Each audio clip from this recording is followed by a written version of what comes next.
OFTOHO when farkage to alar and makat farbus.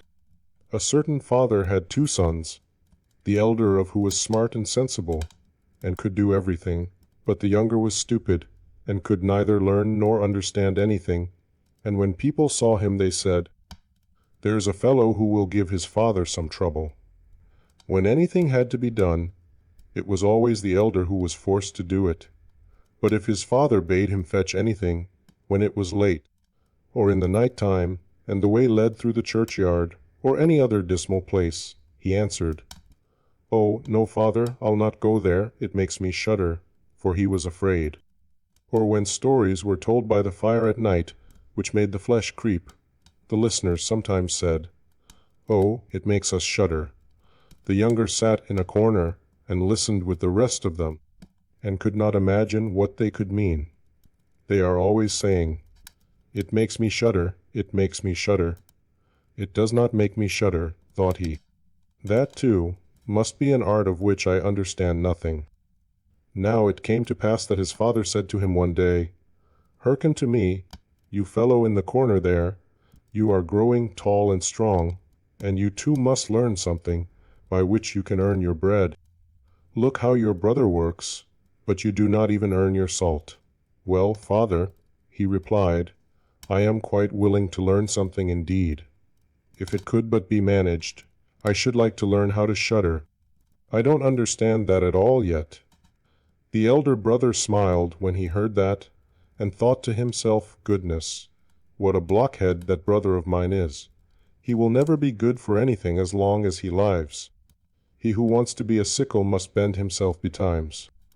The father sighed, and answered him, "You shall soon learn what it is to shudder, but you will not earn your bread by that."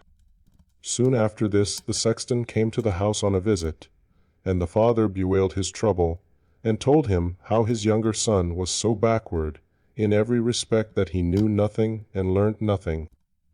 "Just think," said he, "when I asked him how he was going to earn his bread, he actually wanted to learn to shudder." "If that be all," replied the sexton, "he can learn that with me. Send him to me, and I will soon polish him." The father was glad to do it, for he thought, "It will train the boy a little." The sexton therefore took him into his house, and he had to ring the church bell.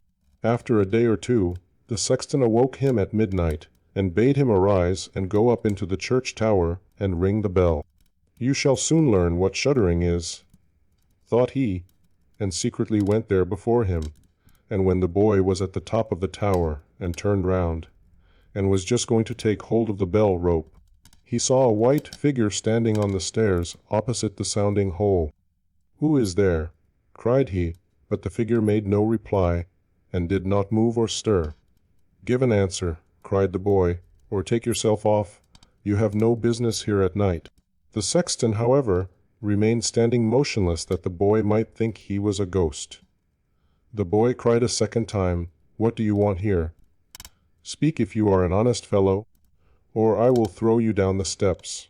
The sexton thought, "I can't mean to be as bad as his words," uttered no sound, and stood as if he were made of stone. Then the boy called to him for the 3rd time, and as that was also to no purpose, he ran against him and pushed the ghost down the stairs, so that it fell down the 10 steps, and remained lying there in a corner. Thereupon he rang the bell, went home, and without saying a word went to bed, and fell asleep. The sexton's wife waited a long time for her husband, but he did not come back. At length she became uneasy, and wakened the boy, and asked, "Do you know where my husband is?" "He climbed up the tower before you did." "No, I don't know," replied the boy, "but someone was standing by the sounding hole on the other side of the steps, and as he would neither give an answer nor go away, I took him for a scoundrel and threw him downstairs. Just go there and you will see if it was he. I should be sorry if it were." The woman ran away and found her husband, who was lying moaning in the corner, and had broken his leg. She carried him down, and then with loud screams she hastened to the boy's father. "Your boy," cried she, "has been the cause of a great misfortune. He has thrown my husband down the steps, so that he broke his leg. Take the good-for-nothing fellow out of our house." The father was terrified, and ran thither and scolded the boy. "What wicked tricks are these?" said he. "The devil must have put them into your head." "Father," he replied, "do listen to me. I am quite innocent. He was standing there by night like one intent on doing evil. I did not know who it was, and I entreated him 3 times either to speak or to go away." "Ah," said the father, "I have nothing but unhappiness with you. Go out of my sight. I will see you no more." "Yes, father, right willingly, wait only until it is day. Then will I go forth and learn how to shudder, and then I shall, at any rate, understand one art which will support me. "Learn what you will," spoke the father, "it is all the same to me. Here are 50 thalers for you. Take these and go into the wide world, and tell no one from whence you come, and who is your father, for I have reason to be ashamed of you." "Yes, father, it shall be as you will. If you desire nothing more than that, I can easily keep it in mind." When the day dawned, therefore, the boy put his 50 thalers into his pocket, and went forth on the great highway, and continually said to himself, "If I could but shudder! If I could but shudder!" Then a man approached who heard this conversation which the youth was holding with himself, and when they had walked a little farther, to where they could see the gallows, the man said to him, "Look, there is the tree where 7 men have married the rope-maker's daughter, and are now learning how to fly. Sit down beneath it, and wait till night comes, and you will soon learn how to shudder." "If that is all that is wanted," answered the youth, "it is easily done, but if I learn how to shudder as fast as that, you shall have my 50 thalers. Just come back to me early in the morning." Then the youth went to the gallows, sat down beneath it, and waited till evening came. And as he was cold, he lighted himself a fire. But at midnight the wind blew so sharply that in spite of his fire, he could not get warm. And as the wind knocked the hanged men against each other, and they moved backwards and forwards, he thought to himself, "If you shiver below by the fire, how those up above must freeze and suffer." And as he felt pity for them, he raised the ladder, and climbed up, unbound one of them after the other, and brought down all 7. Then he stoked the fire, blew it, and set them all round it to warm themselves. But they sat there and did not stir, and the fire caught their clothes. So he said, "Take care, or I will hang you up again." The dead men, however, did not hear, but were quite silent, and let their rags go on burning. At this he grew angry, and said, "If you will not take care, I cannot help you, I will not be burnt with you." And he hung them up again, each in his turn. Then he sat down by his fire and fell asleep, and the next morning the man came to him, and wanted to have the 50 thalers, and said, "Well, do you know how to shudder?" "No," answered he, "how should I know? Those fellows up there did not open their mouths, and were so stupid that they let the few old rags which they had on their bodies get burnt." Then the man saw that he would not get the 50 thalers that day, and went away saying, "Such a youth has never come my way before." The youth likewise went his way, and once more began to mutter to himself, "Ah, if I could but shudder! Ah, if I could but shudder!" A wagoner who was striding behind him heard this, and asked, "Who are you?" "I don't know," answered the youth. Then the wagoner asked, "From whence do you come?" "I know not." "Who is your father?" "That I may not tell you." "What is it that you are always muttering between your teeth?" "Ah," replied the youth, "I do so wish I could shudder, but no one can teach me how." "Enough of your foolish chatter," said the wagoner. "Come, go with me, I will see about a place for you." The youth went with the wagoner, and in the evening they arrived at an inn, where they wished to pass the night. Then at the entrance of the parlor the youth again said quite loudly, "If I could but shudder! If I could but shudder!" The host, who heard this, laughed and said, "If that is your desire, there ought to be a good opportunity for you here." "Ah, be silent," said the hostess. "So many prying persons have already lost their lives. It would be a pity and a shame if such beautiful eyes as these should never see the daylight again." But the youth said, However difficult it may be, I will learn it. For this purpose indeed have I journeyed forth." He let the host have no rest, until the latter told him that not far from thence stood a haunted castle, where anyone could very easily learn what shuddering was, if he would but watch in it for 3 nights. The king had promised that he who would venture should have his daughter to wife, and she was the most beautiful maiden the sun shone on. Likewise in the castle lay great treasures, which were guarded by evil spirits, and these treasures would then be freed, and would make a poor man rich enough. Already many men had gone into the castle, but as yet none had come out again. Then the youth went next morning to the king, and said, "If it be allowed, I will willingly watch 3 nights in the haunted castle." The king looked at him, and as the youth pleased him, he said, "You may ask for 3 things to take into the castle with you, but they must be things without life." Then he answered, "Then I ask for a fire, a turning lathe, and a cutting board with the knife." The king had these things carried into the castle for him during the day. When night was drawing near, the youth went up, and made himself a bright fire in one of the rooms, placed the cutting board and knife beside it, and seated himself by the turning lathe. "Ah, if I could but shudder," said he, "but I shall not learn it here either." Towards midnight he was about to poke his fire, and as he was blowing it, something cried suddenly from one corner, "Mio, how cold we are, you fools!" cried he. "What are you crying about? If you are cold, come and take a seat by the fire and warm yourselves."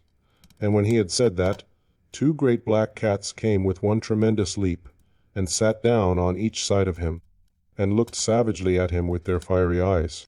After a short time, when they had warmed themselves, they said, "Comrade, shall we have a game of cards?" "Why not?" he replied, "but just show me your paws." Then they stretched out their claws. "Oh," said he, "what long nails you have! Wait, I must first cut them for you." Thereupon he seized them by the throats, put them on the cutting board, and screwed their feet fast. "I have looked at your fingers," said he, "and my fancy for card playing has gone," and he struck them dead and threw them out into the water. But when he had made away with these 2, and was about to sit down again by his fire, out from every hole and corner came black cats and black dogs with red-hot chains, and more of them came until he could no longer move, and they yelled horribly, and got on his fire, pulled it to pieces, and tried to put it out. He watched them for a while quietly, but at last when they were going too far, he seized his cutting knife, and cried, "Away with you, vermin," and began to cut them down. Some of them ran away, the others he killed, and threw out into the fish pond. When he came back he fanned the embers of his fire again, and warmed himself. And as he thus sat, his eyes would keep open no longer, and he felt a desire to sleep. Then he looked round and saw a great bed in the corner. "That is the very thing for me," said he, and got into it. When he was just going to shut his eyes, however, the bed began to move of its own accord, and went over the whole of the castle. "That's right," said he, "but go faster." Then the bed rolled on, as if 6 horses were harnessed to it, up and down, over thresholds and stairs, but suddenly hop, hop, it turned over upside down, and lay on him like a mountain. But he threw quilts and pillows up in the air, got out, and said, "Now anyone who likes may drive," and lay down by his fire, and slept till it was day. In the morning the king came, and when he saw him lying there on the ground, he thought the evil spirits had killed him, and he was dead. Then said he, "After all it is a pity for so handsome a man." The youth heard it, got up, and said, "It has not come to that yet." Then the king was astonished, but very glad, and asked how he had fared. "Very well indeed," answered he, "own night is past. The 2 others will pass likewise." Then he went to the innkeeper, who opened his eyes very wide, and said, "I never expected to see you alive again. Have you learned how to shudder yet?" "No," said he, "it is all in vain." "If someone would but tell me." The second night he again went up into the old castle, sat down by the fire, and once more began his old song, "If I could but shudder." When midnight came, An uproar and noise of tumbling about was heard. At first it was low, but it grew louder and louder. Then it was quiet for a while, and at length with a loud scream, half a man came down the chimney and fell before him. "Hullo!" cried he, "another half belongs to this. This is not enough." Then the uproar began again. There was a roaring and howling, and the other half fell down likewise. "Wait," said he, "I will just stoke up the fire a little for you." When he had done that and looked round again, the two pieces were joined together, and a hideous man was sitting in his place. "That is no part of our bargain," said the youth. "The bench is mine." The man wanted to push him away. The youth, however, would not allow that, but thrust him off with all his strength, and seated himself again in his own place. Then still more men fell down. One after the other, they brought 9 dead men's legs and 2 skulls, and set them up, and played at 9 pins with them. The youth also wanted to play, and said, "Listen you, can I join you?" "Yes, if you have any money, money enough," replied he, "but your balls are not quite round." Then he took the skulls and put them in the lathe, and turned them till they were round. "There, now they will roll better," said he. "Hurrah! Now we'll have fun." He played with them, and lost some of his money, but when it struck 12, everything vanished from his sight. He lay down and quietly fell asleep. Next morning the king came to inquire after him. "How has it fared with you this time?" asked he. "I have been playing at 9 pins," he answered, "and have lost a couple of farthings." "Have you not shuddered then?" "What," said he, "I have had a wonderful time. If I did but know what it was to shudder." The third night he sat down again on his bench, and said quite sadly, "If I could but shudder." When it grew late, 6 tall men came in, and brought a coffin. Then he said, "Ha, ha, that is certainly my little cousin, who died only a few days ago."